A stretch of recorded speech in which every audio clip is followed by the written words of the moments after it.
Samantala, Major General Alexander Baluta ng Philippine Navy itinalaga bilang hepe ng Bureau of Corrections. Yan ang tinutukan ng aming kasamang si Ria Fernandez live via phone patch. Princess ang Vice Commander ng Philippine Navy na si Major General Alexander Baluta na magiging bagong pinuno ng Bureau of Corrections.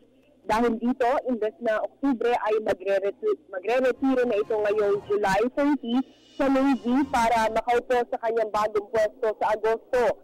Inendoso si Baluta ni na Justice Secretary Vitaliano Aguirre at PNP Chief Ronald De La Rosa sa Pangulo para maging Director General ng BUCOR at pangasiwaan ng National Delivered Prisons dahil sa maganda nitong track record. Miyembro si Baluta ng Philippine Military Academy Class of 1983.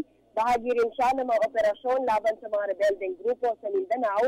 Tumayo rin siyang testigo sa umano'y dayaan noong halalan taong 2004. Kasabay ni Balutan, papasok din sa BUCOR ang PNP Special Action Force at Philippine Marines na nagsasalitan sa pagbabantay sa bilibid habang isinasailalim sa retraining ng mga original na prison guard. Ayon kasi kay Aguirre, malaking problema sa pambansang piitan ng patuloy na kalakalan ng iligal na droga. Para sa PTV News, ako si Ria Fernandez. Maraming salamat sa iyo, Ria. Ako po si Cathy San Gabriel. Subscribe na sa PTV YouTube channel. I-click lang po ang subscribe button.